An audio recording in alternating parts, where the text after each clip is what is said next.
For a long time, I thought intelligence was a mystery, something you're either born with or not. Maybe you felt that way too, that being a genius is just for the lucky few, and everyone else has to settle for less. But what if that isn't true? What if there's a method behind what we call genius, a way to become smarter, more creative, and more effective using simple steps anyone can follow? That's what this book is about. The mathematics of intelligence isn't based on talent, luck, or secrets only a few people know.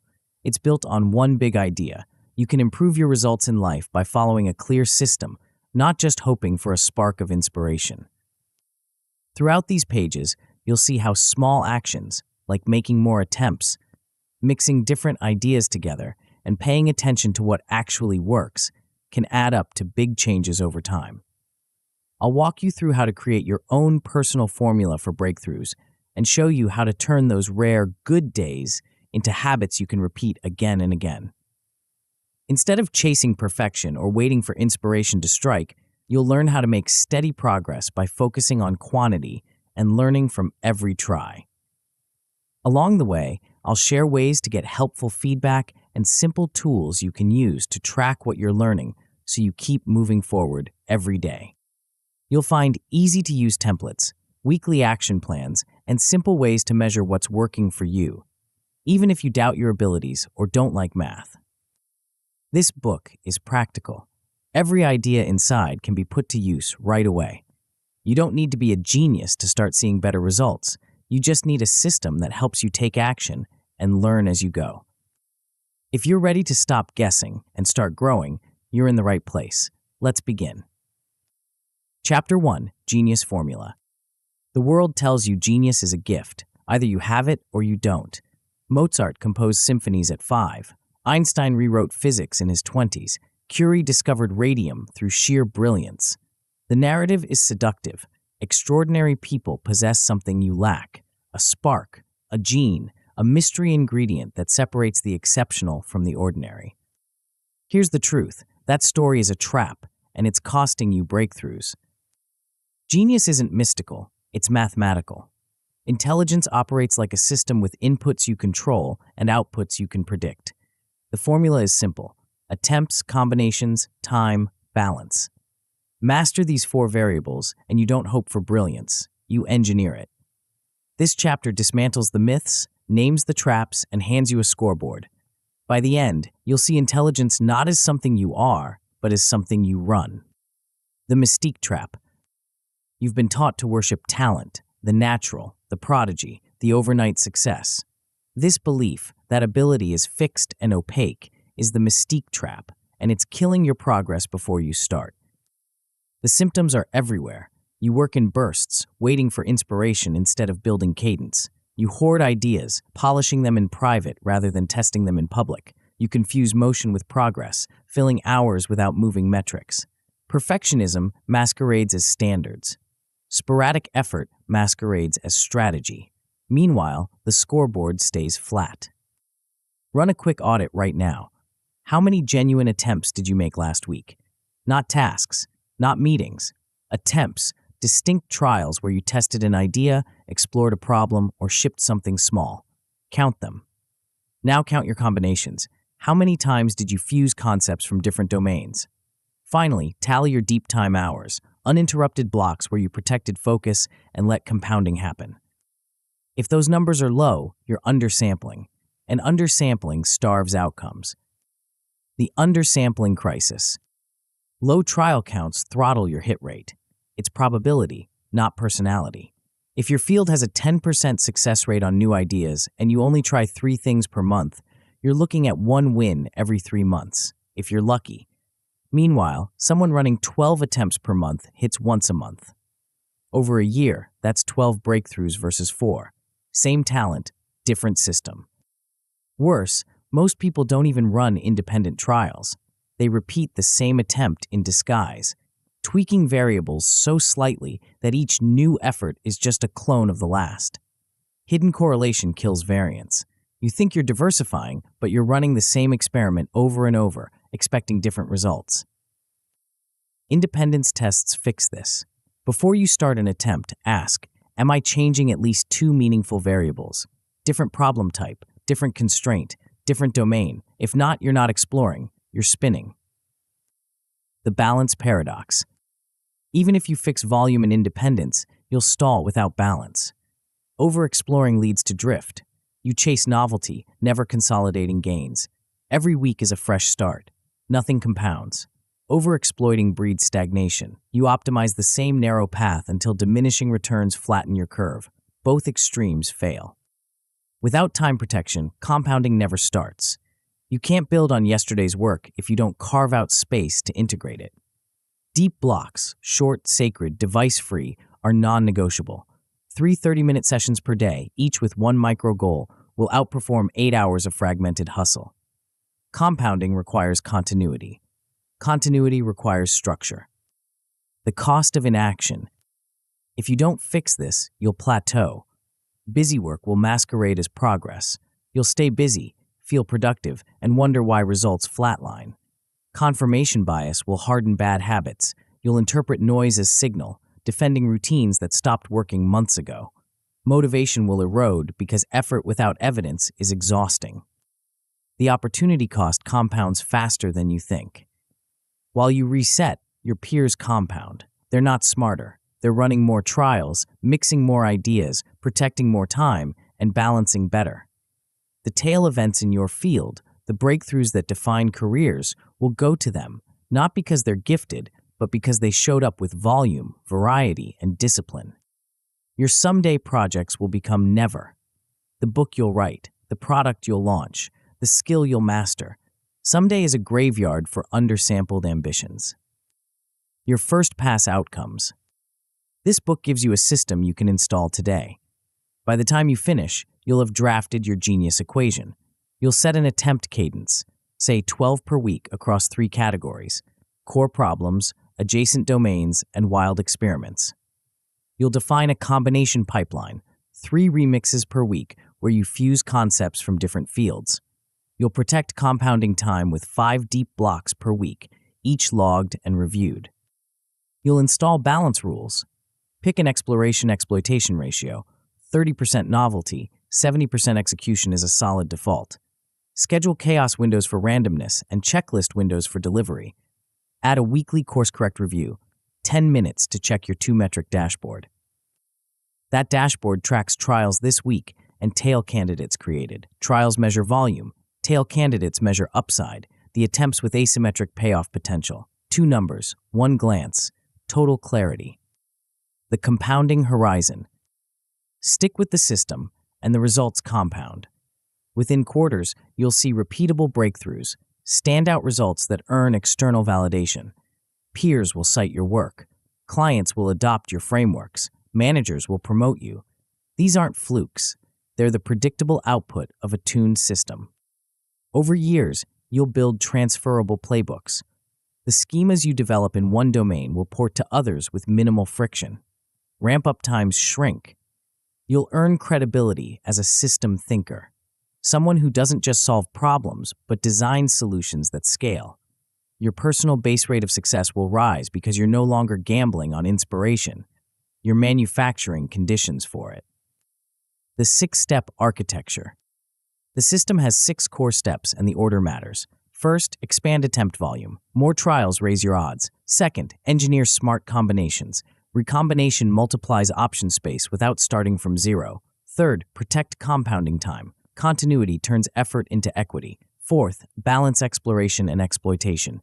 Novelty prevents stagnation, structure prevents drift. Fifth, tighten feedback loops. Fast, granular data accelerates learning. Sixth, harvest variance. Capture your peaks, codify the triggers, and replay them. Volume precedes variety because you need raw material before you can recombine. Variety fuels recombination because diverse inputs create richer fusions. Time allows compounding because gains need continuity to stack. Balance prevents overfitting and underfitting. You stay adaptive without losing coherence. Feedback accelerates iteration by shrinking the gap between action and insight. Variance capture multiplies upside by turning random spikes into repeatable edge. Winners versus losers. Winners measure inputs. Losers worship outcomes. Winners know that results follow process, so they instrument the process. They track attempts, log combinations, protect blocks, and review weekly. Losers fixate on the scoreboard, then blame talent when it doesn't move. Winners run playbooks. Losers chase hacks. Winners build systems they can repeat and refine. Losers jump from tactic to tactic, hoping the next one is magic. Winners ship iterations. Losers wait for perfect. Winners know that version 0.1 tested beats version 1.0 imagined. Losers polish in private and launch never. Winners embrace data. Losers defend identity. When feedback conflicts with self-image, winners update beliefs. Losers reject the data to protect the ego. Thomas Edison didn't stumble into the light bulb. He ran systematic experiments, thousands of them, logging results, isolating variables, and iterating fast. Marie Curie didn't get lucky with radium. She processed tons of pitchblende through methodical sampling, raising her odds with sheer volume and rigor. Claude Shannon didn't intuit information theory. He framed problems systematically, borrowed tools from Boolean algebra, and stress-tested ideas across domains. Same formula, different fields, predictable brilliance. The equation is live. The traps are named. The scoreboard is clear. In the next chapter, you'll learn why randomness isn't your enemy. It's your edge, but only if you stop fighting it and start designing for it. Before we continue, make sure to subscribe to Grow to the Top and activate notifications to receive more self-improvement tips that will supercharge your growth. And make sure to give this video a thumbs up and share it with your friends. It really helps the channel grow. Thank you for your support. Chapter 2, Predictable Brilliance. You've been fighting the wrong battle. Every time you launch a project, write a proposal, or ship a prototype, you're secretly hoping this one will be the breakthrough, the one that gets noticed, the one that changes everything. When it lands as average, again, you question your ability. Maybe you're not cut out for this. Maybe brilliance really is reserved for other people. The problem isn't your talent. It's your relationship with randomness. You're treating outcomes like a referendum on your worth when they're actually data points in a distribution, and that distribution follows patterns you can exploit. This chapter rewires how you think about results. You'll stop predicting which specific attempt will succeed and start designing conditions that make success inevitable over time. The shift is subtle but liberating. Fewer ego battles, more engineering, and a strange new confidence that comes from knowing the math is on your side. The distribution you're actually playing. Here's what nobody tells you. Most of what you produce will be average, not because you're average, but because that's how distributions work. Look at any field. Academic papers, most get cited 0 to 5 times. A handful get cited hundreds or thousands of times. Products launched, most generate modest traction. A few become category defining. Ideas shared, most get polite nods. A tiny fraction reshape how people think. This isn't failure, it's structure. Your field operates on a power law. A small number of outputs create disproportionate impact while the majority cluster around the mean. The curve is steep, the tail is fat, and your job isn't to avoid the average zone, it's to increase your odds of hitting the tail while accepting that most attempts won't. Einstein published over 300 papers. 4 reshaped physics. The rest? Solid contributions, mostly forgotten. Curie spent years processing literal tons of material, running experiment after experiment before isolating radium. The breakthrough didn't negate the average work. It emerged from it. Once you see genius as a distribution rather than a binary trait, the game changes. You're no longer asking, am I brilliant? You're asking, how do I increase my hit rate and maximize the payoff when I do hit? The expectancy equation. The answer lives in a simple formula: expected value, probability, payoff. Every attempt you make has 2 variables you can tune. First, the probability it succeeds. Second, the magnitude of success if it does. Brilliance isn't about maximizing one, it's about optimizing both simultaneously. Raise probability by increasing volume and independence. More trials, better odds. Diversify attempts so they're not correlated. If one fails, the others still have a shot. This is portfolio thinking applied to your work. You're not betting everything on one idea. you're spreading intelligent bets across multiple independent shots. Raise payoff by choosing asymmetric projects. Look for attempts where the downside is capped and the upside is open-ended. A small experiment that costs you 2 hours but could unlock a new revenue stream. A quick prototype that takes a weekend but might attract a key collaborator. A short essay that takes an afternoon but could shift how your field thinks about a problem. Low cost, high potential, reversible if wrong, scalable if right. That's asymmetry. When you combine volume with asymmetry, something interesting happens. You're not gambling on one moonshot. You're creating a portfolio of tail options. Most will land average, a few will spike. And because you're running the system consistently, those spikes arrive on a predictable cadence. The myths blocking your path. 3 beliefs keep people stuck. First, genius is fixed. You either have it or you don't, and no amount of effort changes the equation. This is false. Inputs move probabilities. More attempts raise your hit rate. Better combinations increase payoff potential. The formula is tunable, not static. Second, quality beats quantity always. This sounds wise until you examine the data. Quality emerges from quantity plus curation. You produce volume, then select the best. Trying to produce only quality from the start is like trying to mine gold without moving dirt. The winners aren't the ones who avoid average outputs. They're the ones who produce enough volume to generate and recognize the exceptional. Third, instant success proves brilliance. When you see someone's breakthrough, you're seeing the highlight. You're not seeing the years of average outputs that preceded it, the failed experiments, the ideas that went nowhere. Compounding often looks slow, then sudden. The overnight success was a decade in the making. The viral idea was attempt number 47. These myths keep you paralyzed or delusional. Paralyzed because you're waiting for certainty before you act. Delusional because you're expecting every attempt to be exceptional. Both paths lead to undersampling, and undersampling guarantees mediocrity. Building your base rate map. Start by gathering simple field metrics. What percentage of papers in your domain get cited more than 50 times? What fraction of products launched in your market achieve meaningful adoption? What proportion of proposals in your company get funded? These numbers give you base rates, the actual probabilities you're working with. If 5% of projects in your space become breakout hits, you know you need roughly 20 attempts to expect one winner. If 10% of ideas get traction, you need 10. The math is simple. The implications are profound. Now, set realistic hit probabilities for your own work. Don't assume you're special. Don't assume you're cursed. Use the base rate as your starting point, then adjust slightly based on your track record. If you've been running the system and your hit rate is 7% in a field where the average is 5%, great. Use 7%. If you're new, use the field average. With probabilities in hand, choose asymmetric projects. Scan your list of potential attempts. Which ones have capped downside and open upside? A 2-hour experiment that could validate a new approach. A 1-page prototype that could attract a collaborator. A short conversation that could unlock a new domain. Prioritize those, run them fast, log the results, move on. Engineering exposure. You're not trying to predict which specific attempt will succeed.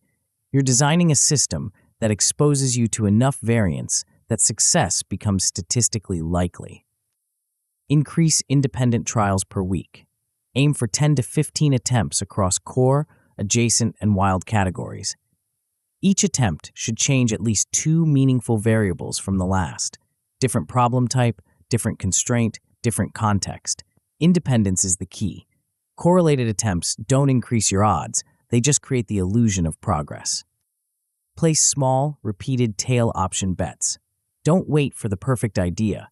Run imperfect experiments now. The cost of a failed small bet is trivial. The cost of never placing bets is catastrophic. You're buying lottery tickets, but the odds are vastly better than any lottery because you're stacking skills, insights, and compounding learning with every draw. Maintain optionality with reversible decisions. Structure attempts so you can kill them early if they're not working and scale them fast if they are. Timebox everything.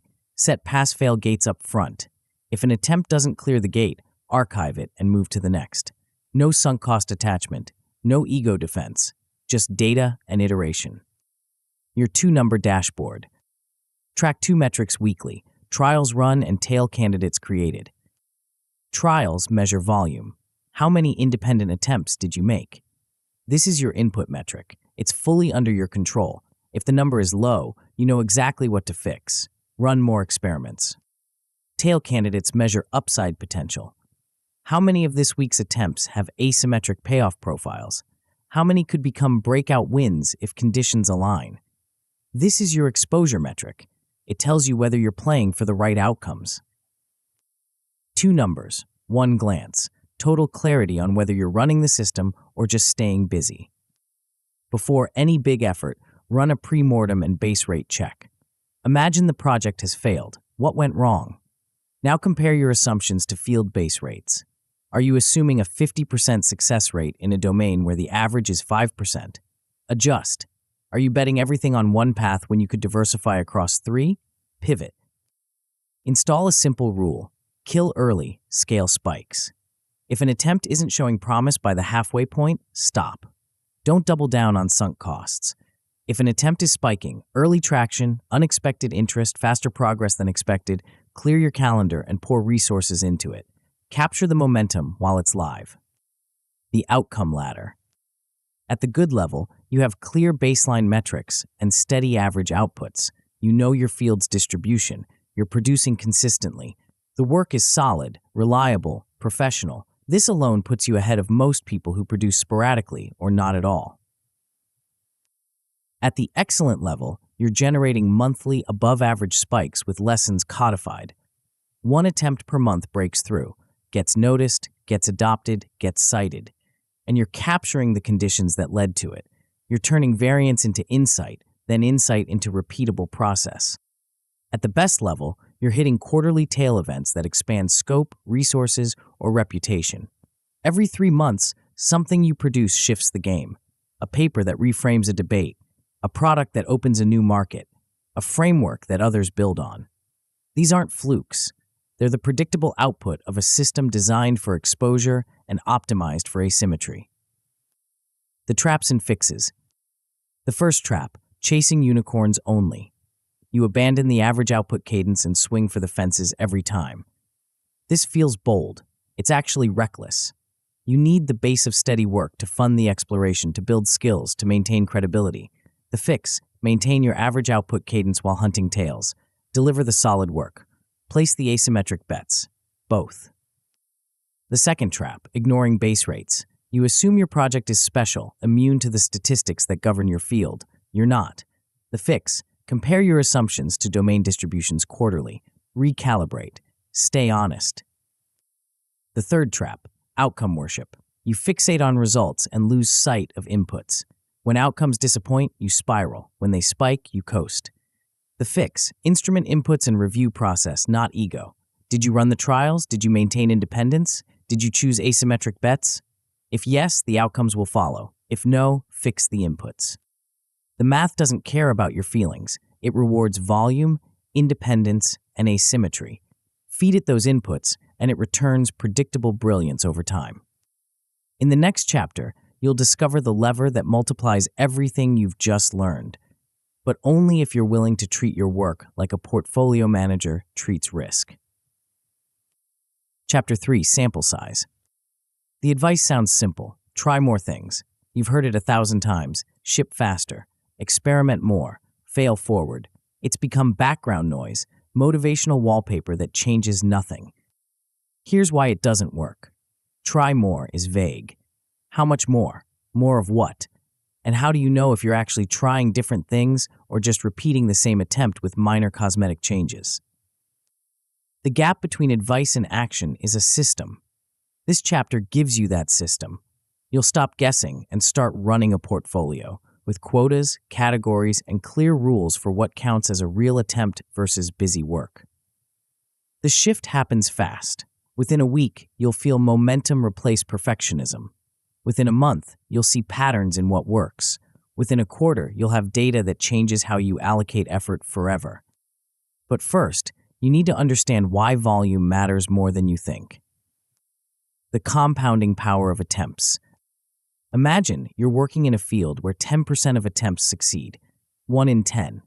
If you run 3 attempts this month, your odds of at least one success are roughly 27%. Not terrible, but not great either. You're more likely to strike out than to hit. Now run 12 attempts. Your odds jump to 72%. Same skill, same field, different volume.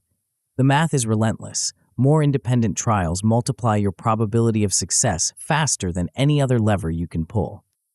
This compounds over time. If you maintain a 12 attempt per month cadence for a year, you're looking at 144 trials. Even at a 10% hit rate, that's roughly 14 wins. Compare that to someone running 3 attempts per month, 36 trials, 3 to 4 wins. Over a year, you've generated 4 times the breakthroughs, not because you're smarter, because you sampled more. The key word is independent.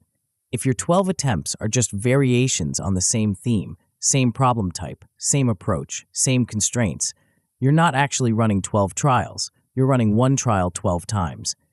Hidden correlation kills your odds because correlated attempts fail together. When one doesn't work, the others collapse too. Independence means changing meaningful variables, different problem, different method, different context. When attempts are truly independent, they fail separately. One flops, but the others still have a shot. That's how you reduce variance and raise reliability. The portfolio you're not running. Most people treat their work like a single bet. They pick one big idea, pour everything into it, and hope it pays off. When it doesn't, they're back to zero. When it does, they can't explain why, so they can't repeat it. Winners think differently. They treat their work like a portfolio manager treats investments. They diversify across categories, time box each position, and rebalance based on what's learning fastest. The system has 3 categories: core, adjacent, and wild. Core attempts target problems directly in your domain, the work you're known for, the skills you've already built. These have the highest hit rate because you're playing on familiar terrain. Adjacent attempts explore neighboring domains, close enough to transfer skills, far enough to spark new combinations. These have moderate hit rates, but higher learning yield. Wild attempts venture into distant territory, low hit rates. But when they work, they create breakthroughs nobody saw coming. A balanced portfolio might look like this: 6 core attempts per week, 4 adjacent, 2 wild. You're maintaining steady output in your main domain while systematically exploring edges. The core work funds the exploration. The exploration feeds the core. Both compound. Time boxing keeps you honest. Cap each attempt at 90 minutes. If it's not showing promise by then, stop. No sunk costs. No, just a little more. You're not abandoning rigor, you're enforcing discipline. 90 minutes is enough to test an idea. It's not enough to fall in love with it. Stop-loss rules protect you from escalation. Before you start any attempt, define the pass-fail gate. What does success look like? What does failure look like? If you hit the fail condition, archive it and move on. If you hit the pass condition, promote it to the next stage.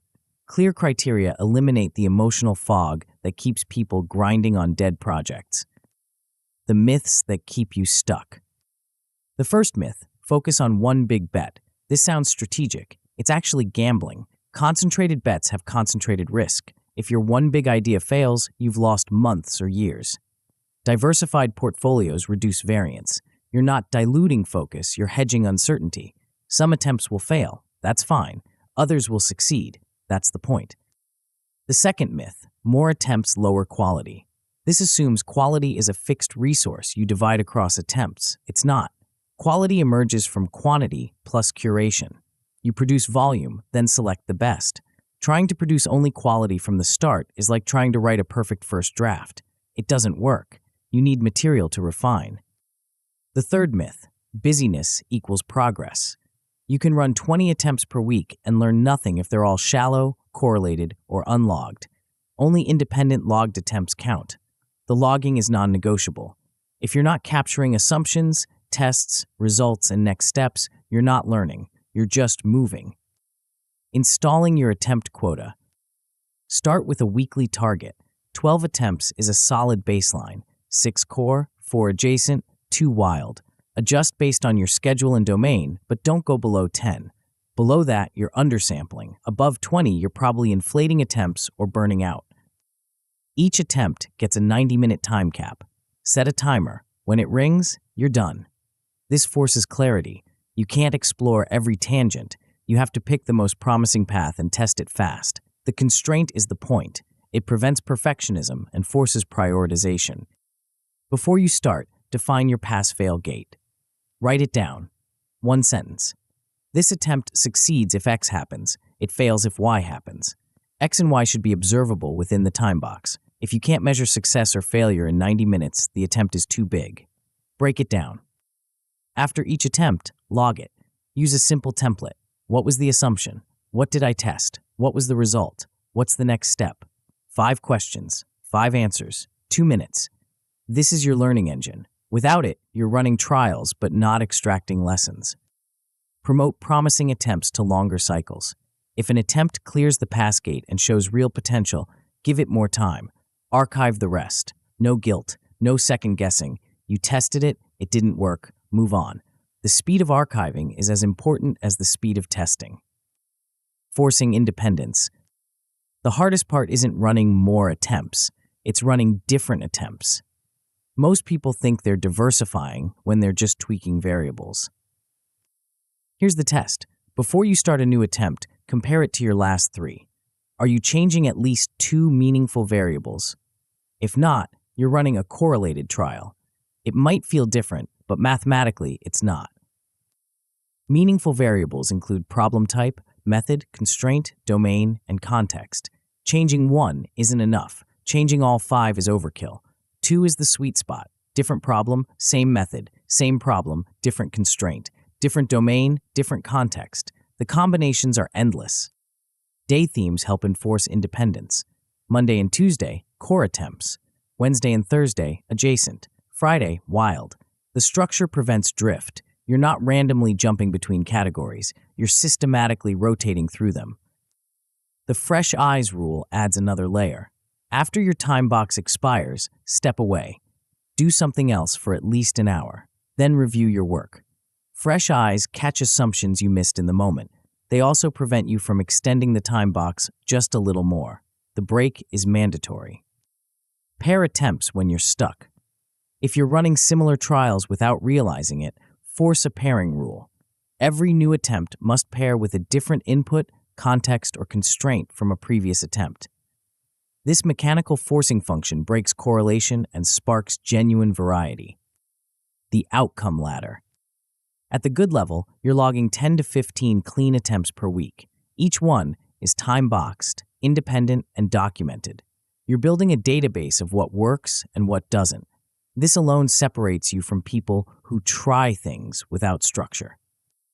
At the excellent level, your cross-domain attempts are yielding 1 to 2 promising leads weekly. The adjacent and wild categories are paying off. You're finding connections others miss. You're transferring insights across domains. Your learning velocity is visibly faster than peers who stay in their lane. At the best level, you're generating a monthly standout solution with external validation. Someone adopts your framework. Someone cites your work. Someone pays for your prototype. These aren't accidents. They're the statistical output of a system designed for volume, independence, and learning. When the system breaks, the first failure mode, attempt inflation without learning. You hit your quota, but you're not extracting lessons. You're logging attempts for the sake of logging. The fix, mandatory postmortems. After each attempt, force yourself to write 1 sentence capturing the key lesson. If you can't, the attempt didn't teach you anything. Dig deeper or stop running shallow trials.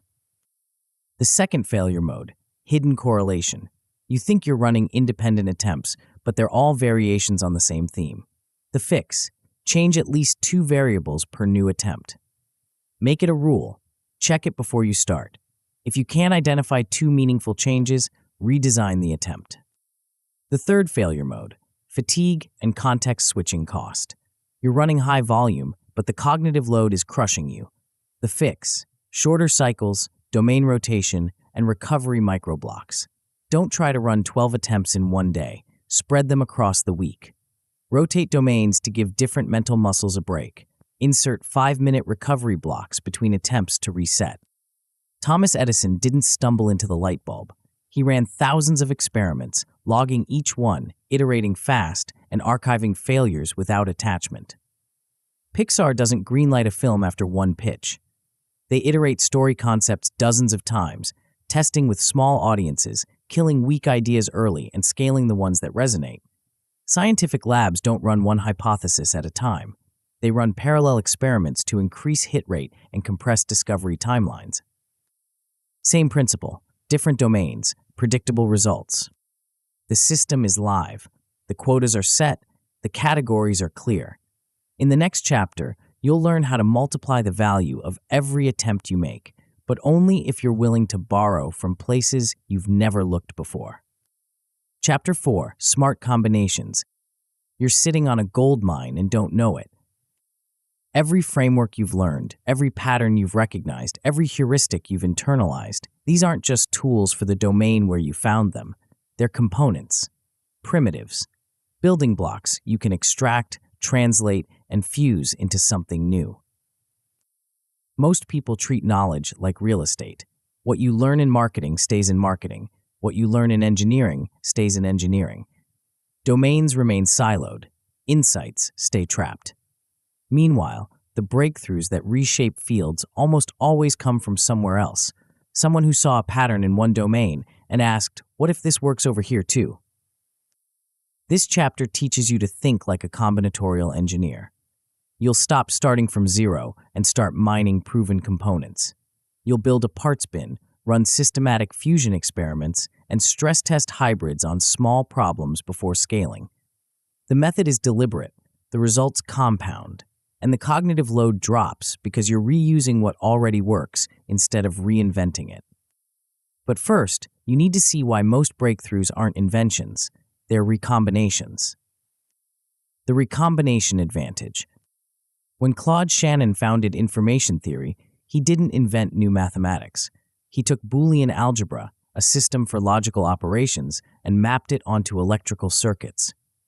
The fusion was obvious in hindsight, revolutionary at the time. Same with Ada Lovelace, who saw that Charles Babbage's mechanical calculator could do more than arithmetic if you treated it like a general-purpose symbol manipulator.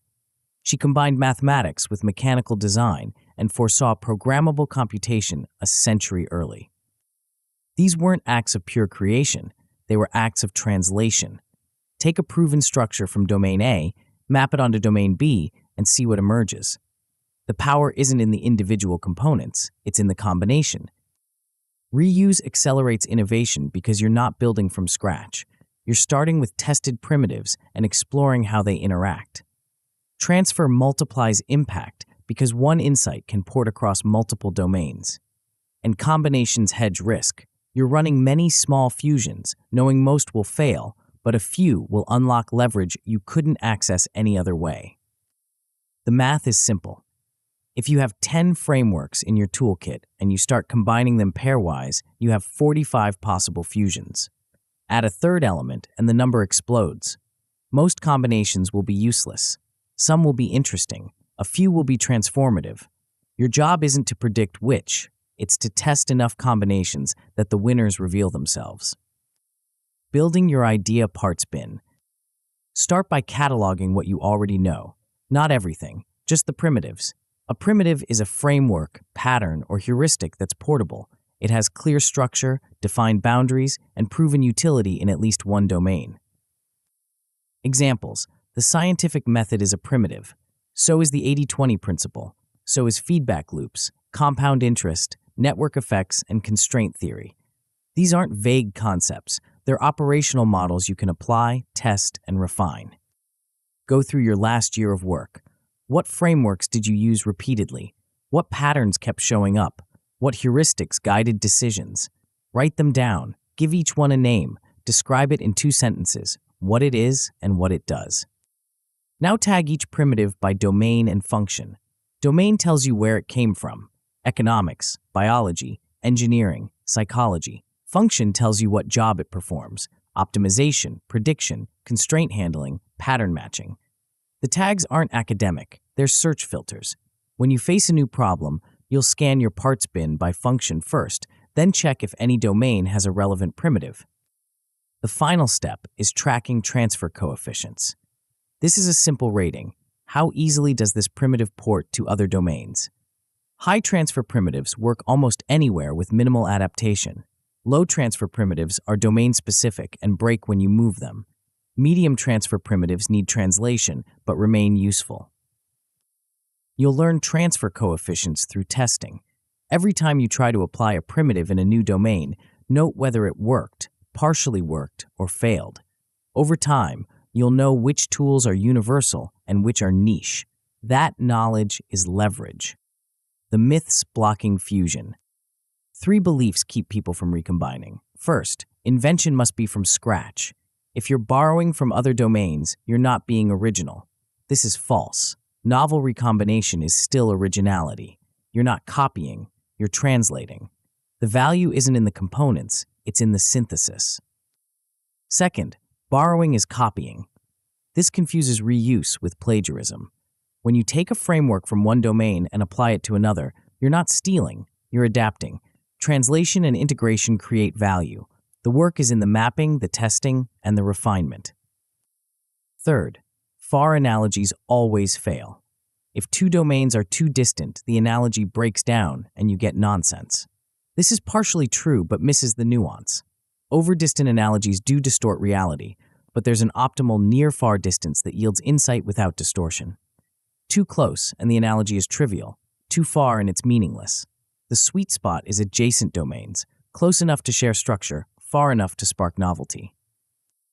Running remix sprints. The system is simple. Pick 2 domains, call them A and B. Domain A is where you found a primitive. Domain B is where you want to apply it. Your job is to map A onto B, identify overlaps and conflicts, and prototype a fused model. Start with a 1-page map. Draw 2 columns.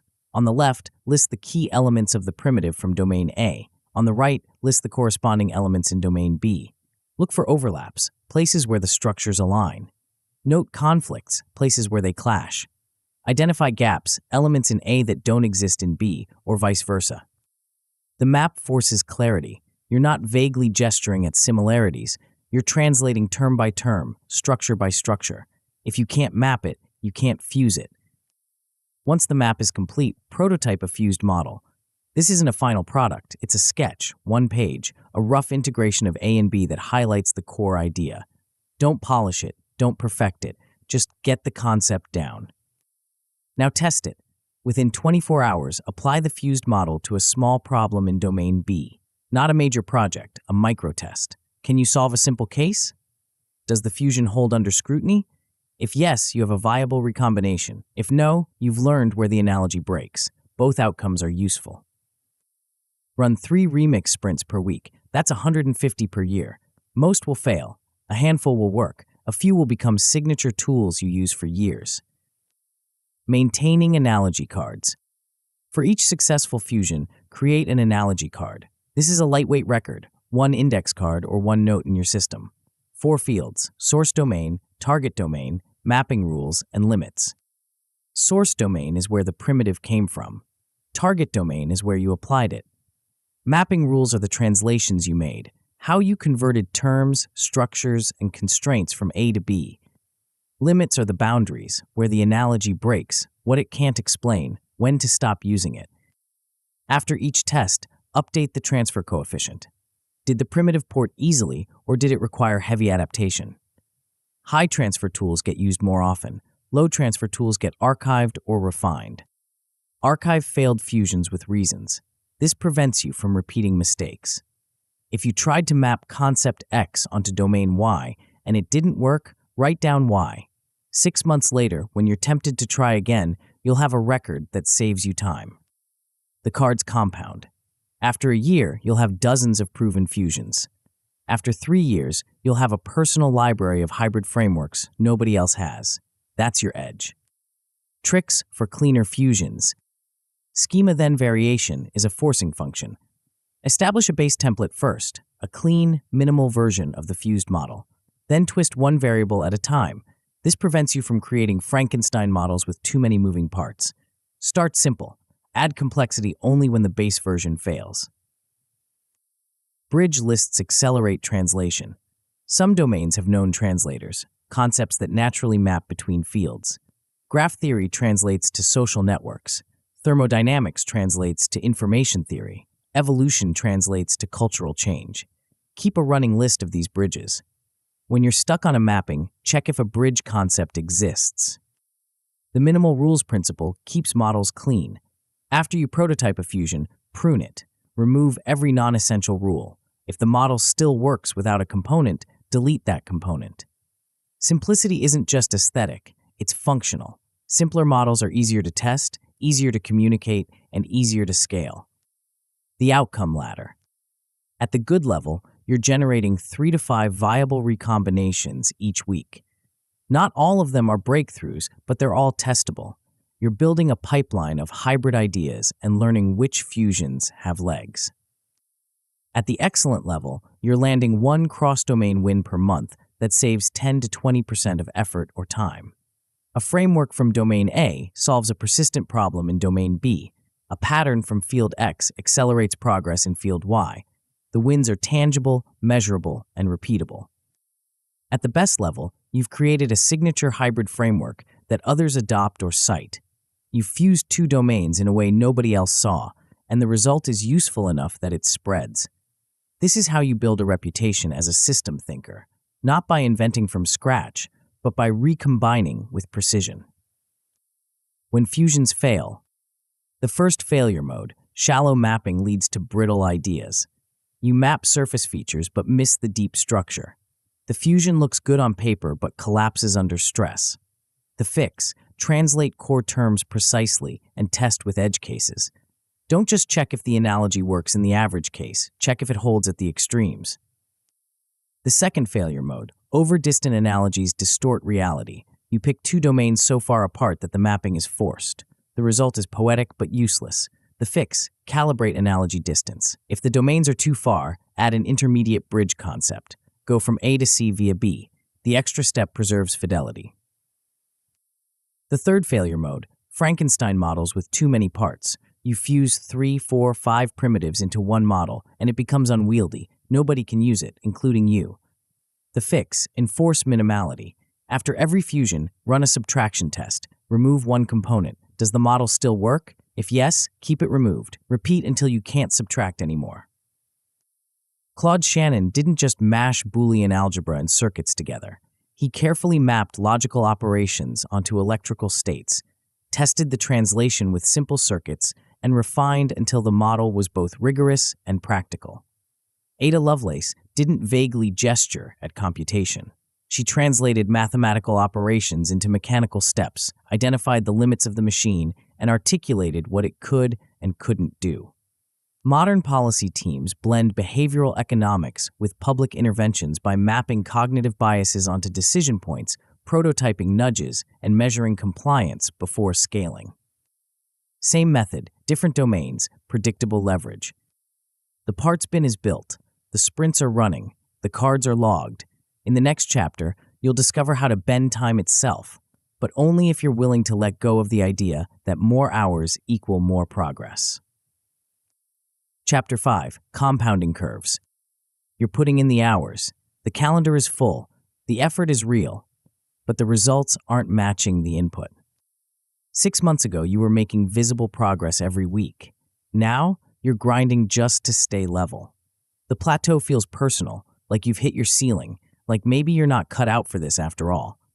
So you do what everyone does. You add more hours, more reps, more hustle. It doesn't work, because the problem isn't volume, it's shape.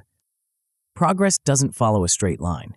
It follows a curve, fast early gains, then a long flat stretch, then sudden jumps. Most people mistake the flat stretch for failure and either quit or double down on the wrong inputs. This chapter teaches you to shape the curve deliberately. You'll stop confusing hours with yield and start designing practice that compounds. The shift is subtle but powerful. Smoother progress, shorter plateaus, and breakthroughs that feel less like luck and more like clockwork. But first, you need to understand why small edges matter more than big efforts. The geometry of growth. Imagine improving 1% per week. Doesn't sound like much. After 1 week, you're barely better. After 1 month, the difference is still hard to see. But compound that 1% over a year, and you're not 52% better. You're 68% better. The curve bends upward. Now imagine the opposite.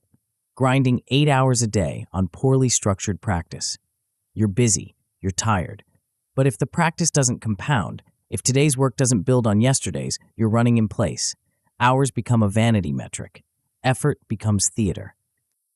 The winners aren't working more hours. They're shaping better curves. They know that growth is nonlinear, that plateaus are predictable, and that the right interventions at the right time bend the trajectory upward. They've replaced more time with better structure. Here's the math that matters. Small, consistent edges compound faster than sporadic, heroic efforts. A 1% weekly improvement sustained over a year beats a 20% monthly spike that doesn't stick. Consistency shapes the curve. Spikes create noise. Plateaus aren't fatal. They're features of the learning curve. Your brain consolidates gains during flat periods. Skills integrate. Patterns solidify.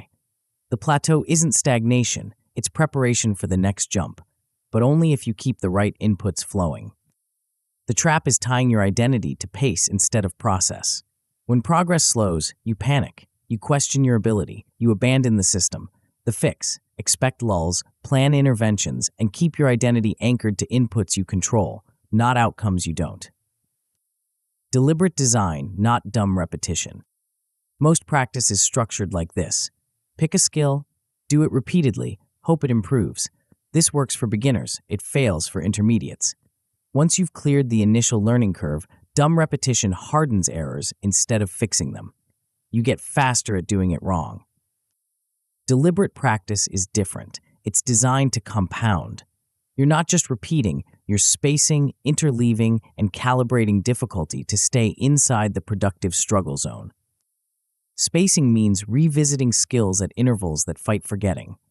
Learn something on day 1, revisit it on day 3, again on day 7. The gaps force retrieval. Retrieval strengthens memory. Stronger memory means less relearning and faster compounding. Interleaving means rotating between 2 or 3 adjacent skills instead of blocking one skill for hours. This feels slower in the moment. You're not getting the satisfaction of deep focus on one thing. But interleaving builds robust retrieval paths.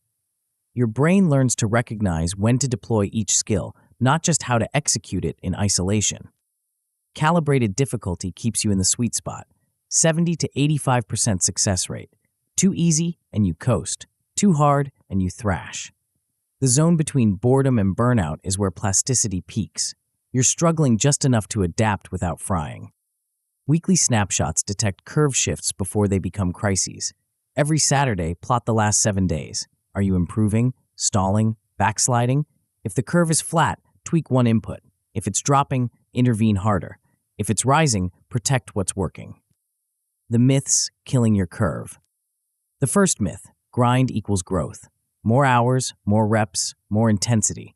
This works until it doesn't. Poor structure hardens errors. You're compounding mistakes, not skills.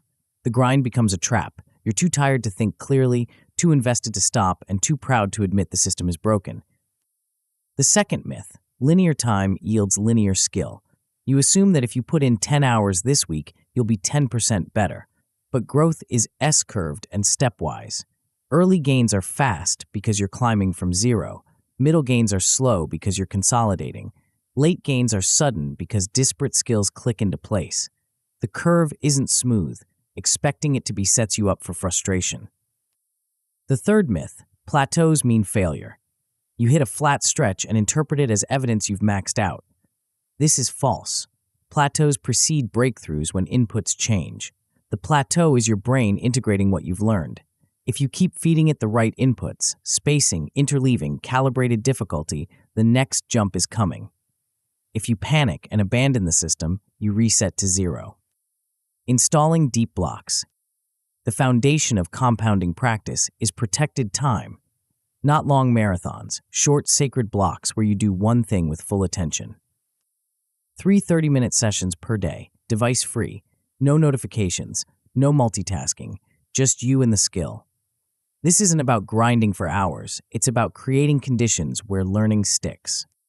Each block has one clear micro goal, not get better at X, something testable, solve 3 problems using framework Y, prototype 1 variation of concept Z, retrieve 5 key ideas from memory without notes. Micro goals create closure, closure creates momentum. End each block with a 60-second recap note. What did you learn? What clicked? What's still fuzzy? The note isn't for posterity, it's for retrieval. Writing forces you to compress the lesson into a sentence or two. Compression deepens encoding. Deeper encoding means less forgetting. 3 blocks per day, 5 days per week, equals 15 compounding sessions. That's 780 per year. Each one builds on the last. Each one bends the curve a little more. Shaping the curve. Spaced retrieval fights forgetting. After you learn something in a deep block, schedule retrieval on day 1, day 3, and day 7. Don't relearn from scratch. Force yourself to recall first, then check. The struggle to retrieve is the mechanism. Easy recall means the spacing was too tight. Hard recall means it was too loose. Adjust. Interleave adjacent skills every other day. If you're working on skill A and skill B, don't block A for 3 days, then B for 3 days. Alternate, A, B, A, B. This feels inefficient because you're not getting the flow state of deep focus on one skill. But you're building something more valuable, discrimination. Your brain learns when to use A versus B, not just how to execute each in isolation. Adjust difficulty via task size or constraints. If you're succeeding more than 85% of the time, the task is too easy. Shrink the time limit. Add a constraint. Increase complexity. If you're succeeding less than 70% of the time, the task is too hard. Simplify. Remove a constraint. Give yourself more time. The zone between 70 and 85% is where growth happens. Stay there. Protocols for plateaus and peaks. When you hit a plateau, run the plateau protocol. First, switch representation. If you've been learning through text, try diagrams. If you've been using examples, try principles. Different representations unlock different insights. Second, shrink scope. If you're stuck on a big problem, isolate one subcomponent and master that. Third, raise constraint. Add a time limit. Remove a tool. Force yourself to solve the problem under harder conditions. Constraints breed creativity. Every Saturday, run Snapshot Saturday. Plot your last 7 days on a simple graph. X-axis, days. Y-axis, performance on your chosen metric. Is the line rising, flat, or falling? If rising, note what's working and protect it. If flat, decide one tweak, adjust spacing, change difficulty, or rotate skills. If falling, intervene harder, cut volume, increase recovery, or simplify tasks. Use the 2-stair rule to sustain morale and stretch. Keep one task easy and one task hard. The easy task gives you wins and momentum. The hard task gives you growth and challenge. Alternate between them. If you only do easy tasks, you drift. If you only do hard tasks, you burn out. The rhythm keeps you moving. The outcome ladder. At the good level, you're seeing predictable weekly improvements with fewer relearns. Skills stick. Progress is visible. You're not resetting every Monday because you forgot what you learned last week. At the excellent level, you're experiencing monthly step changes noticed by peers or supervisors. Something clicks, your output quality jumps, people comment. The jumps aren't random, they're the result of compounding inputs finally crossing a threshold. At the best level, you're achieving exponential feeling leaps across quarters and earning recognition as a domain authority. The curve has bent so far upward that progress feels effortless. You're not working harder, you're reaping the returns of months or years of deliberate, compounding practice. When the system breaks. The first failure mode, overtraining and burnout. You're running too many deep blocks, spacing too tightly, or keeping difficulty too high for too long. The fix, lower intensity, increase spacing, and enforce recovery microblocks. 5 minutes of rest between blocks, 1 full recovery day per week. Growth happens during rest, not during effort. The second failure mode, under challenge and drift. You've optimized for comfort. Success rate is above 90%. You're coasting. The fix, raise task complexity, add constraints, or run time trials. Push yourself back into the 70 to 85% zone where adaptation happens. The third failure mode, skill siloing. You're practicing skills in isolation without testing how they combine. The fix: interleave and schedule cross-application drills. Force yourself to use skill A in the context of skill B. Integration is where leverage lives. Magnus Carlsen doesn't just study chess openings for hours. He interleaves opening study with endgame analysis and tactical puzzles, spacing retrieval across days, and calibrating difficulty to stay in productive struggle. Serena Williams doesn't just hit serves for 3 hours straight. She runs progressive, calibrated drills with micro-focus blocks and adjusts difficulty based on performance. Software teams don't just ship features endlessly. They run weekly refactor sprints to sustain compound quality, cleaning code, updating tests, and preventing technical debt from hardening into brittleness. Same principle, different domains, predictable curves. The blocks are installed, the spacing is set, the difficulty is calibrated. In the next chapter, you'll learn the policy that prevents both stagnation and chaos, but only if you're willing to pre-commit to randomness on a schedule. Chapter 6, Explore Exploit. You've felt both extremes. Some weeks, you're chasing every new idea, tool, and framework that crosses your path. You're exploring constantly, sampling widely, convinced the next thing will be the breakthrough. But nothing sticks. You're learning a lot and shipping nothing. Progress feels like motion without traction. Other weeks, you're locked into routine. Same tasks, same methods, same outputs. You're efficient, consistent, reliable, but something's missing. The work feels mechanical. You're optimizing a local maximum while better peaks exist just outside your field of vision. You're delivering, but you're not discovering. Both modes fail when taken to extremes. Pure exploration leads to drift. You're always starting, never finishing. Pure exploitation leads to stagnation. You're refining a path that's already played out. The answer isn't to split the difference and hope for balance. It's to install a policy that pre-commits you to both, on a schedule, with clear quotas and hard boundaries. This chapter gives you that policy. You'll learn to budget randomness like a resource and protect structure like an asset. The result? You'll neither meander nor ossify. You'll discover new edges without abandoning proven ground, and you'll do it without relying on willpower or mood. But first, you need to see why balance isn't something that happens. It's something you engineer. The toggle between discovery and delivery. All progress alternates between two modes. In exploration mode, you're searching, trying new tools, testing adjacent domains, running experiments with uncertain payoffs. The goal is learning, not output. You're widening your option space, hunting for better strategies, and escaping local optima. In exploitation mode, you're executing, using proven tools, following established processes, delivering predictable results. The goal is output, not novelty. You're harvesting what you've already discovered, refining what already works, and compounding gains. Both are necessary. Exploration without exploitation is research without application. You learn endlessly but never capitalize. Exploitation without exploration is optimization without innovation. You refine endlessly but never upgrade. The problem is that most people toggle based on mood, not policy. When they're bored, they explore. When they're anxious, they exploit. The result is whiplash. Weeks of chaotic novelty followed by weeks of rigid routine.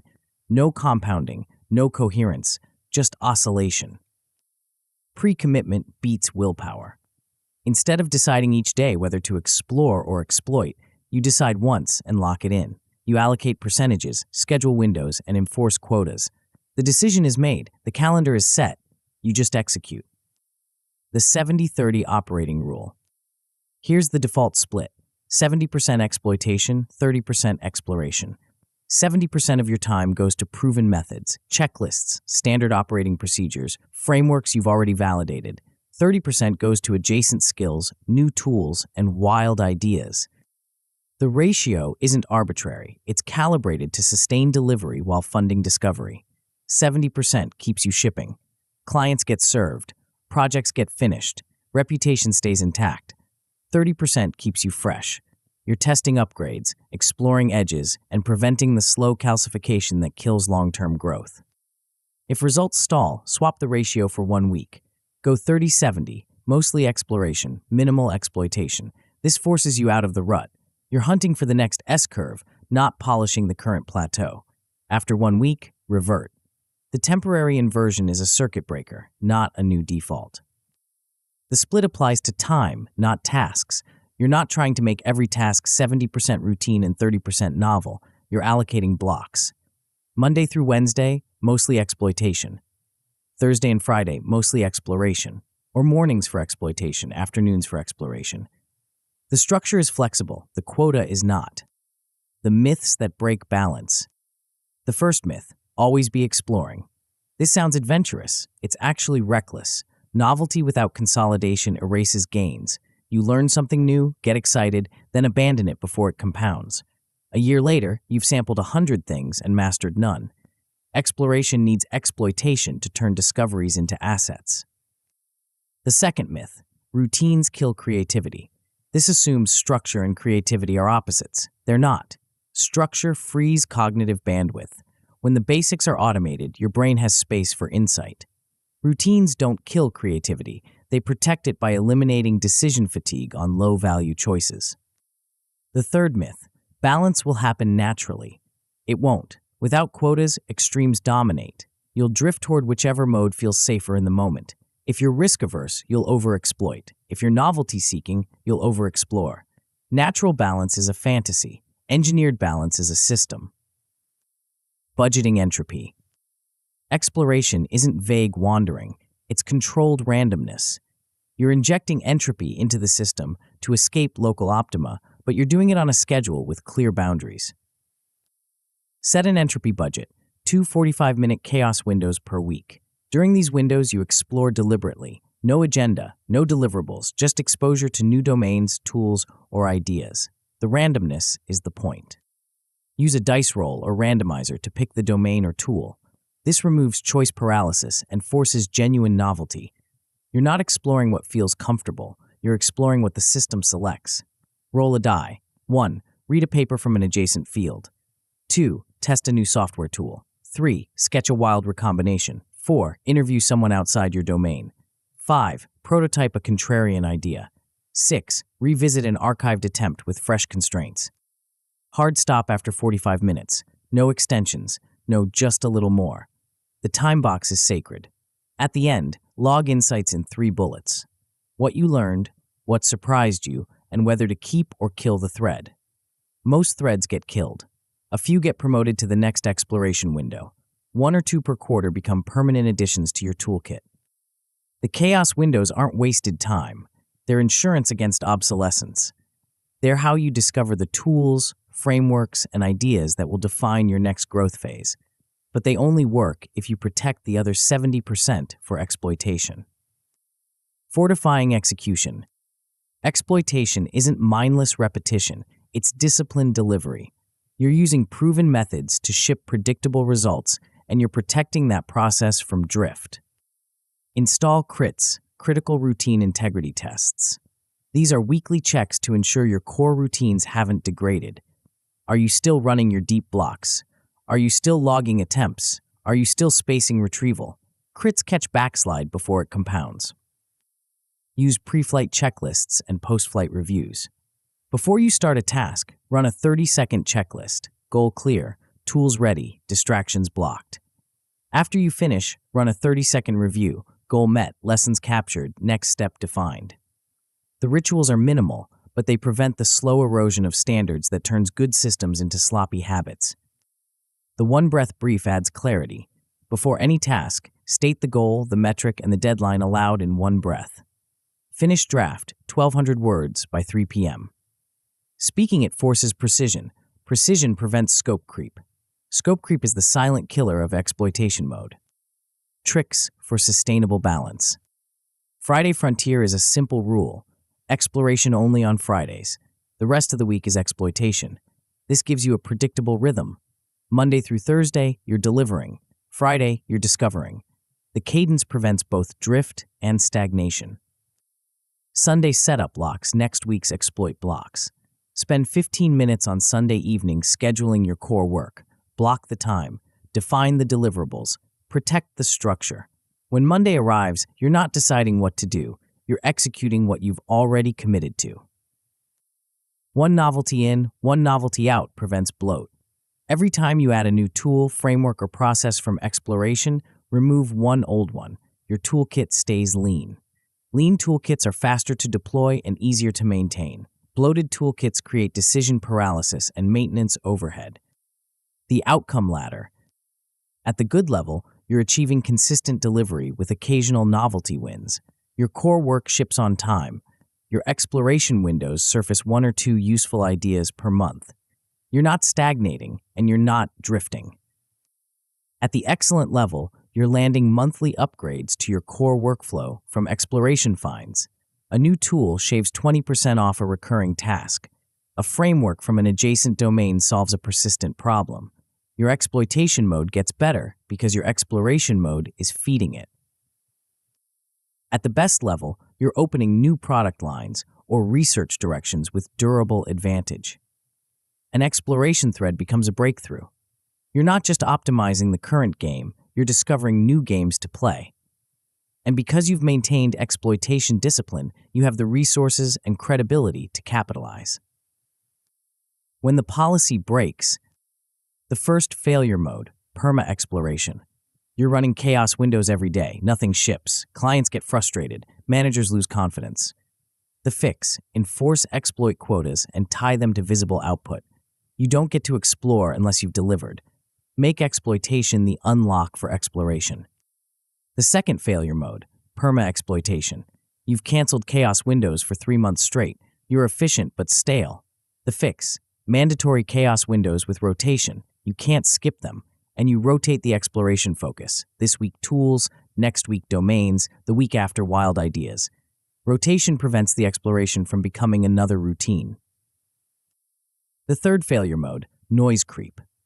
You've added so many tools, frameworks, and processes that your signal-to-noise ratio has collapsed. Everything takes longer. Nothing feels clean. The fix, quarterly tool purge. Review your toolkit.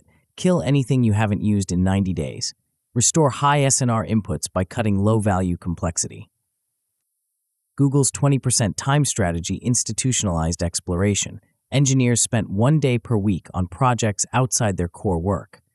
The policy wasn't about being nice. It was about preventing stagnation and discovering the next Gmail or Google Maps. Pixar's Brain Trust embeds structured critique into routine production cycles. Directors present work in progress, receive candid feedback, then return to exploitation mode with clearer direction. Elite research labs alternate exploration cycles with focused build phases, 6 weeks of wild experimentation, then 6 weeks of disciplined execution to test the best ideas. Same principle, different contexts, predictable balance.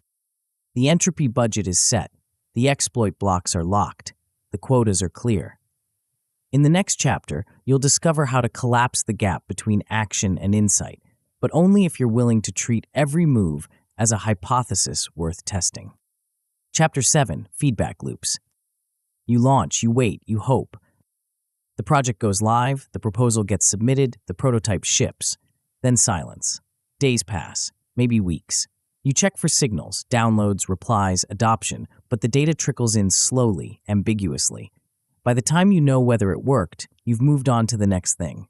And if it failed, you're not sure why. This is the launch and hope model. It's how most people operate. Build something, release it, cross your fingers. The cycle time is long, the learning is vague, the emotional cost is high because every outcome feels like a verdict on your ability. There's a better way. Instead of launching big and waiting long, you test small and learn fast. You treat every action as a hypothesis. You design signals before you act. You compress the loop from weeks to days, days to hours. The result, less waste, clearer decisions, and confidence built on evidence instead of ego. This chapter rewires how you learn from your work. You'll move from launch and hope to test and learn. The shift is mechanical, not motivational. You're not trying harder, you're instrumenting better. And the payoff is immediate, faster iteration, fewer blind alleys, and a growing database of what actually works. But first, you need to understand why speed matters more than scale. The compounding power of fast feedback. Imagine 2 people working on the same problem. Person A builds for 3 months, launches, waits 2 weeks for feedback, then adjusts. Total cycle time 14 weeks.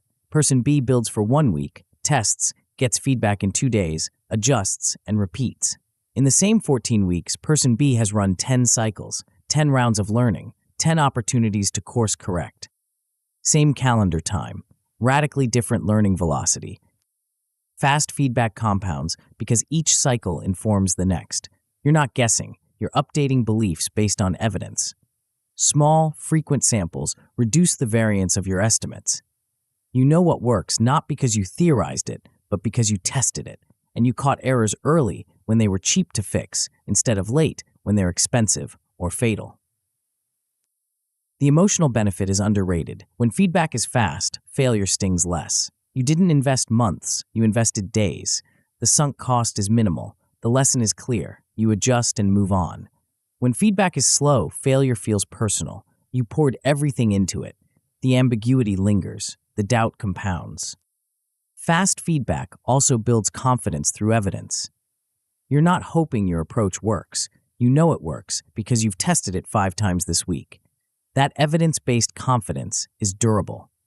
It doesn't collapse when someone questions your judgment because your judgment isn't based on intuition.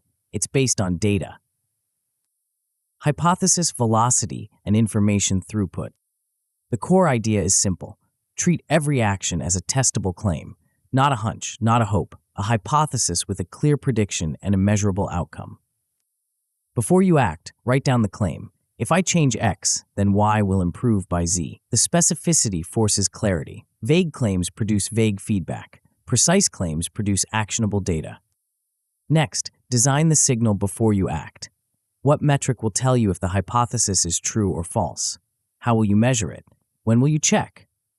If you can't answer these questions before you start, you're not testing, you're guessing. Then shorten the loop. The classic cycle is observe, orient, decide, act. Most people spend too long in orient and decide, then act without observing the result. The fix: compress orient and decide into minutes, not days. Act fast, observe immediately. The faster you close the loop, the faster you learn. This is hypothesis velocity, the number of testable claims you can run and resolve per unit time. High velocity means you're learning faster than competitors. Low velocity means you're stuck in analysis paralysis or launch and hope mode. The goal is to maximize useful bits per minute, the rate at which you're extracting actionable information from the world. The myths blocking faster loops. The first myth: feedback kills creativity. This assumes that critique and creation are opposites. They're not. Feedback focused on function, not identity, accelerates creativity. You're not asking, am I good? You're asking, does this work? The question is neutral. The answer is data. Data doesn't judge, it informs. The second myth: big launches prove quality. This sounds rigorous. It's actually risky. Big launches are high-stakes bets with long cycle times. If they fail, you've lost months and learned little. Small tests de-risk big bets. You validate assumptions incrementally, kill bad ideas early, and scale only what's proven. Quality emerges from iteration, not from one heroic effort. The third myth: silence equals success. When you don't hear complaints, you assume everything's fine. This is false. Silence is missing data, not approval. People don't complain, they just stop using your work. By the time you notice, they're gone. Active feedback, positive or negative, is the signal. Silence is noise. The hypothesis ledger. Start with a simple template: claim, test, metric, decision. Every hypothesis gets one row. The claim is your prediction. The test is how you'll validate it. The metric is what you'll measure. The decision is what you'll do based on the result. Run daily microtests, not big experiments, small, focused trials. Change one variable, measure one outcome, decide next step. The tests are cheap, fast, and disposable. Most will fail. That's fine. You're hunting for signal, not defending a thesis. Weekly synthesis ties the microtests together. Every Friday, review the week's ledger. What patterns emerged? Which hypotheses held? Which collapsed? What's the next question to test? The synthesis turns scattered data points into coherent learning. Predefine success and failure thresholds before you test. This hypothesis succeeds if metric X exceeds Y. It fails if X stays below Z. The thresholds eliminate ambiguity. You're not interpreting results through the lens of what you hoped would happen. You're reading them against criteria you set before you had skin in the game. Engineering better signals. Not all metrics are equal. Some are informative, some are noise. Your job is to design signals that maximize information and minimize distortion. Use two metric gates, a primary metric and a guardrail. The primary metric measures success. The guardrail prevents you from gaming the system. If you're testing a new workflow, the primary metric might be time saved. The guardrail might be error rate. If time drops but errors spike, the test failed. Both metrics matter. Run time-boxed A/B tests with single variable changes. Pick one thing to test. Change only that thing. Measure the result within a fixed window. 24 hours, 48 hours, 1 week. If you change multiple variables simultaneously, you can't isolate causality. If you don't time-box, the test drags and you lose focus. Install next-day iteration rules. After every test, decide the next step within 24 hours. Continue, tweak, or kill. No lingering. No, let's see what happens. The decision forces closure. Closure creates momentum. Tricks for tighter loops. Before any task, write a one-sentence success definition.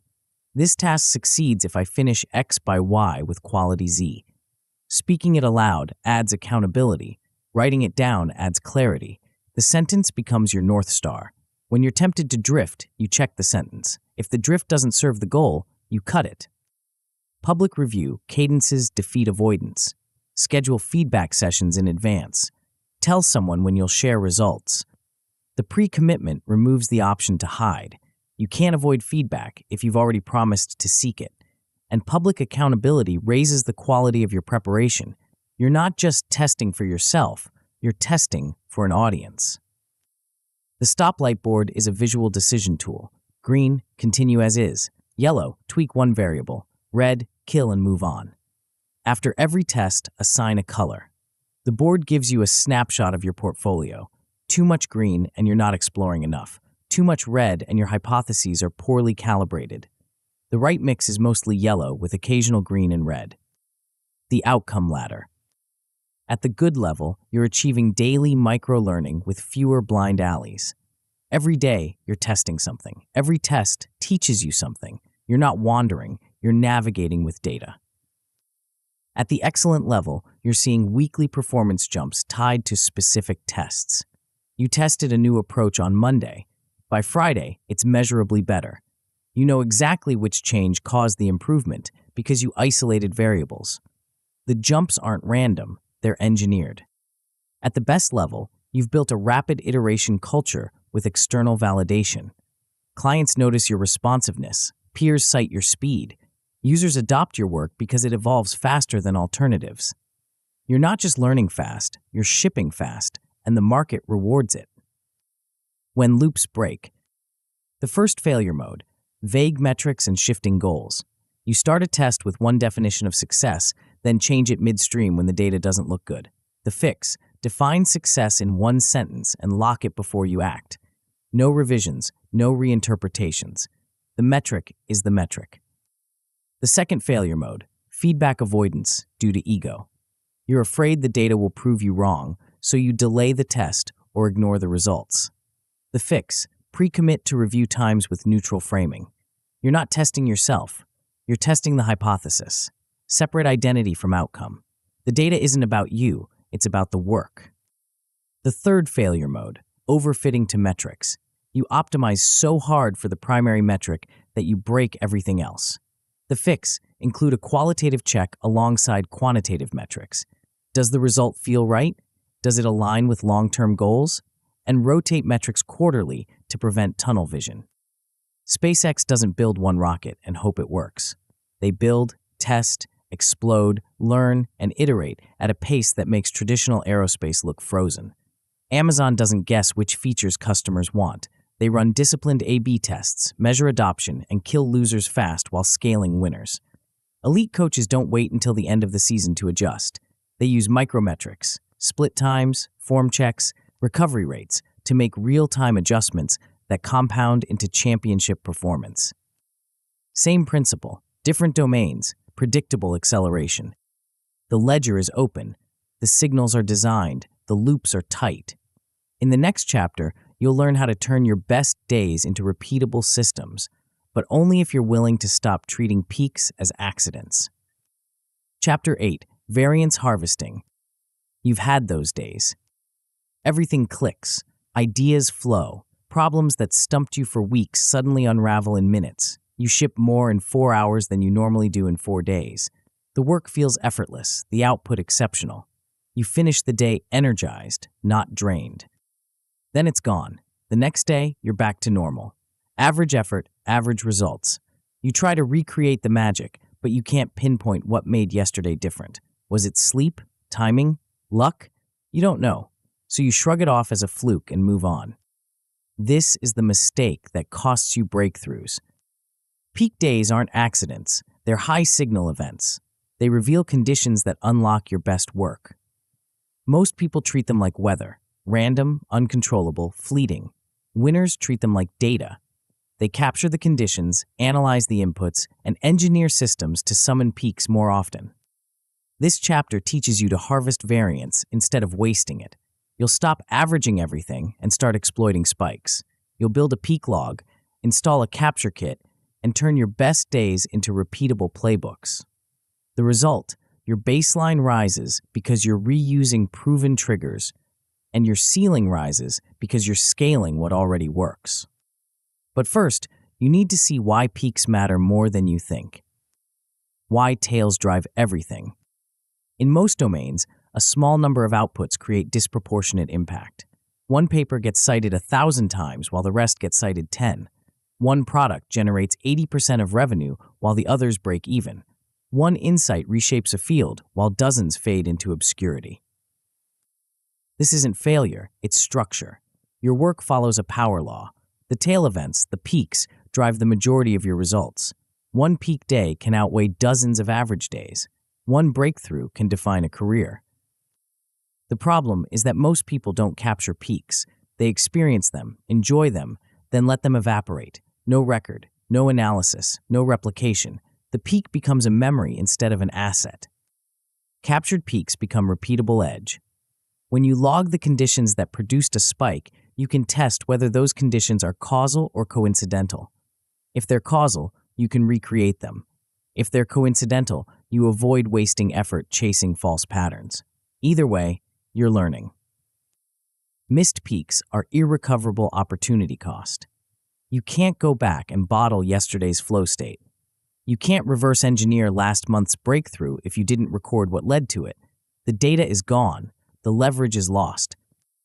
The peak log. Start simple. When you have a peak day, record it, not later, immediately. Within an hour of recognizing the spike, open your peak log and capture the basics. The template has 6 fields: when, where, with whom, prior sleep, warm-up, and first win.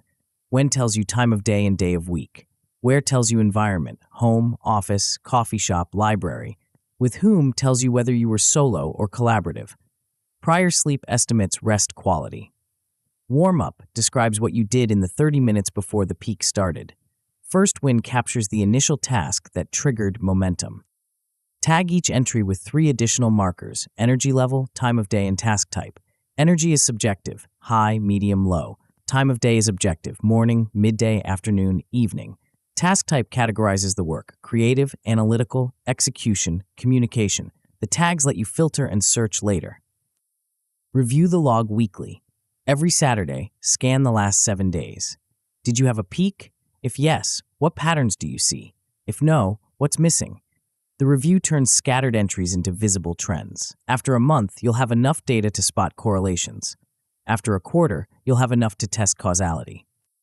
The log isn't a journal. It's a database. You're not reflecting on feelings, you're extracting variables. The goal is to identify controllable inputs that increase the probability of future peaks. The capture kit. Recognizing a peak is step 1. Exploiting it is step 2. When you're in a peak state, you have a narrow window to extract maximum value. The capture kit gives you pre-built tools to scale output without breaking flow. The kit has 3 components: templates, checklists, and scripts. Templates are pre-formatted documents for common outputs, draft structures, analysis frameworks, decision memos. Checklists are step-by-step sequences for recurring tasks. Scripts are canned responses or prompts for communication. All three eliminate decision fatigue. You're not figuring out how to structure the work. You're filling in blanks. On peak days, double your attempt quota. If you normally run 6 attempts, run 12. The marginal cost of each attempt is lower because you're already in flow. The marginal value is higher because peak state outputs are disproportionately good. Cancel low-value tasks, reschedule meetings, defer admin work, protect the peak. Within 24 hours of a peak, write a 1-page peak playbook. This isn't a detailed retrospective. It's a quick reference guide. 3 sections: what triggered the peak, what you did during the peak, and what you'll test next time to replicate it. The playbook is your hypothesis for recreating the conditions. The myths that waste peaks. The first myth: consistency is everything. This sounds disciplined. It's actually limiting. Consistency alone produces flat output. Consistency plus peak capture produces compounding output. You maintain a baseline with steady work, then surge on spikes to create outliers. The combination beats either strategy alone. The second myth: peaks are flukes. This assumes that exceptional days are random gifts you can't control. It's false. Conditions can be recreated, not perfectly. Variance is real, but you can raise the probability. If you notice that peaks cluster on Tuesday mornings after a specific warm-up routine, that's a testable pattern. Run the routine, measure the result, refine. The third myth: wait for inspiration.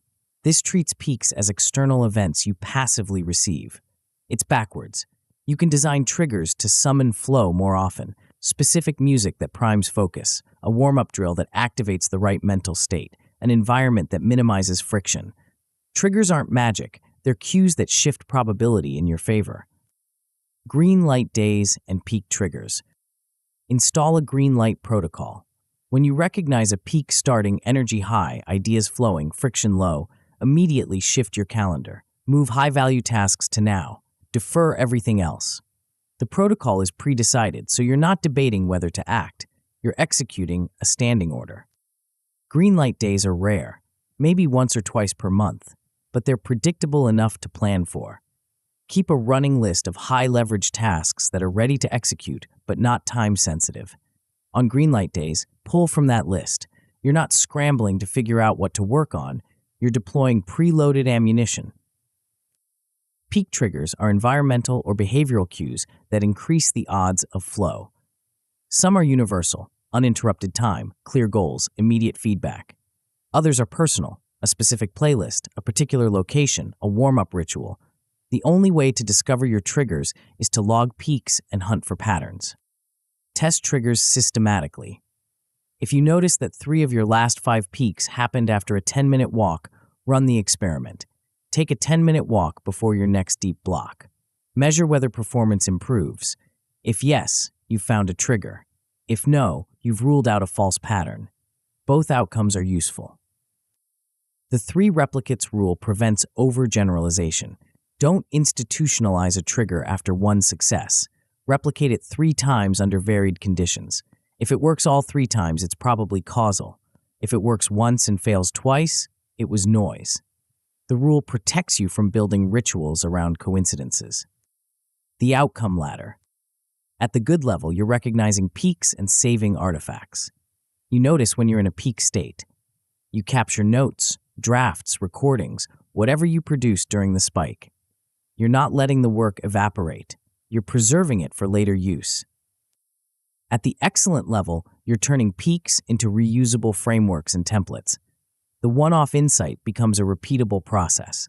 The exceptional output becomes a standard you can hit again. You're not just saving artifacts, you're extracting patterns and codifying them into systems.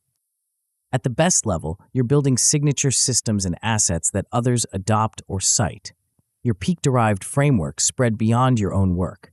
Peers use them, clients request them, the market validates them. You've turned variance into durable competitive advantage. When harvesting fails. The first failure mode, treating peaks as luck. You experience a spike, enjoy it, then move on without analysis. The fix, analyze inputs and identify controllables. What did you do differently? What can you replicate? What was genuinely random? Separate signal from noise.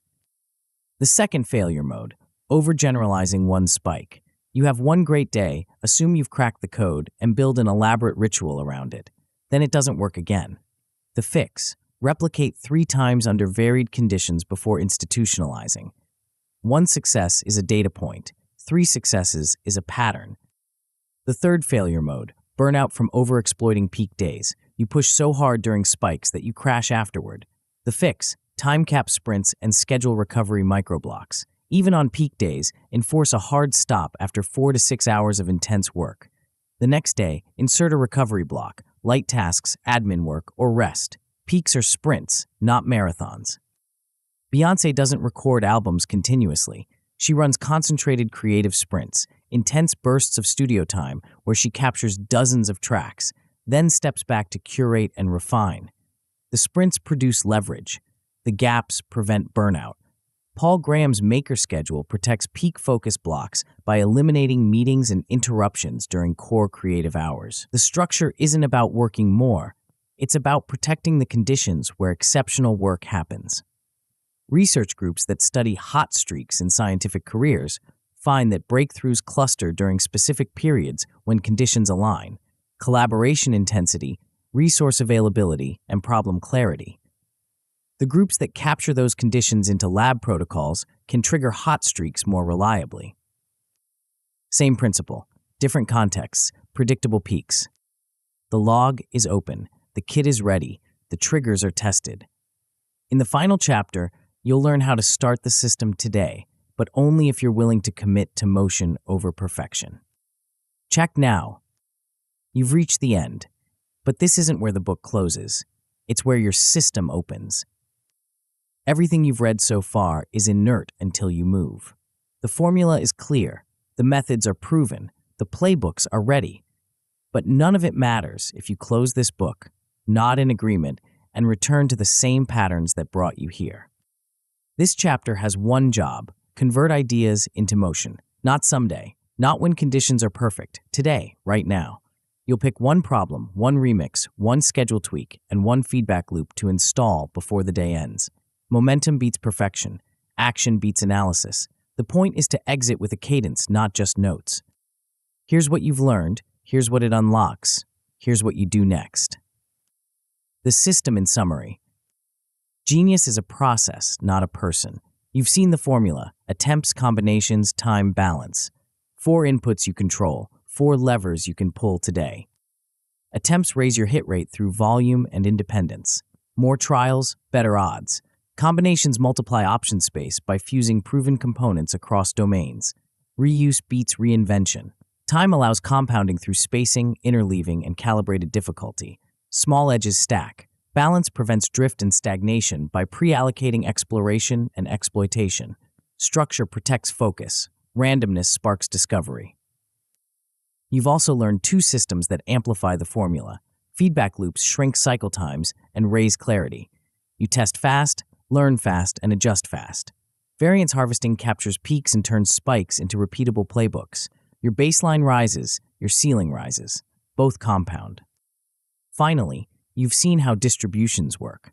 Most outputs are average. A few dominate. Your job isn't to avoid the average zone. It's to increase exposure to the tail while accepting that most attempts will land in the middle. You're not gambling on one moonshot. You're engineering conditions where breakthroughs become statistically inevitable. The model is falsifiable, the inputs are tunable, the results are measurable. This isn't mysticism, it's mathematics. What this unlocks: you now design your odds instead of hoping for luck. You choose asymmetric bets, low cost, high upside. You increase trials and ensure they're independent. You codify wins into playbooks so you don't start from zero next time. The shift is profound. You're no longer at the mercy of inspiration. You're not waiting for the muse to visit. You're running a system that produces results on a schedule. Some weeks deliver average outputs. Some weeks deliver spikes. Over time, the average rises and the spikes arrive more often. That's compounding. This also changes how you collaborate. Clear cadences reduce friction. When you and your team run the same system, weekly attempt quotas, remix sprints, feedback loops, coordination becomes effortless. Predictable check-ins replace endless status meetings. Honest metrics replace vague updates. Feedback feels safe because it's anchored to neutral data, not ego. And collaboration accelerates because you're sharing playbooks, not reinventing processes. The system scales. It works solo, it works in teams, it works across domains. The primitives are universal, the applications are infinite. What you'll achieve. Starting this week, you'll ship meaningful work consistently, not sporadically, not when you feel inspired, every week. You'll run 10 to 15 attempts, log the results, and promote the winners. You'll generate cross-domain solutions on command by running remix sprints. You'll see measurable skill jumps monthly because you're spacing retrieval, interleaving practice, and calibrating difficulty. Within a quarter, you'll hit repeatable breakthroughs, not flukes, not accidents, predictable tail events that expand your scope, resources, or reputation. A framework others adopt, a solution that gets cited, a product that gains traction. These aren't fantasies. They're the statistical output of a system designed for volume, independence, and asymmetry. Over years, the leverage compounds. Templates and transfer shorten cycles. You're not starting from scratch. You're remixing proven components. Fewer decisions, more output. Lower cognitive load because you're deploying schemas instead of improvising. Your personal base rate of success rises because you're reusing triggers, playbooks, and frameworks that already work. Your ceiling rises because you're capturing peaks and turning variance into systems. The engine runs itself. You protect inputs, outcomes follow. Your 7-day activation plan. Here's what you do in the next 7 days. Not next month, not when you have more time. This week. Run 10 attempts, 6 core, 3 adjacent, 1 wild. Core attempts target problems in your main domain. Adjacent attempts explore neighboring fields. Wild attempts venture into distant territory. Time box each attempt at 90 minutes. Define pass-fail gates before you start. Log assumptions, tests, results, and next steps. Promote promising attempts. Archive the rest. Run 3 remix sprints. Pick 2 domains. Map a primitive from domain A onto domain B. Prototype a fused model on 1 page. Test it on a small problem within 24 hours. Keep or kill. Repeat twice more with different domain pairs. By Friday, you'll have 3 tested recombinations. Most will fail. 1 might unlock leverage you couldn't access before. Protect 5 deep blocks. 3 30-minute sessions per day, device-free, with 1 micro goal per block. End each block with a 60-second recap note. The blocks are non-negotiable. Cancel meetings if you have to. Defer admin work.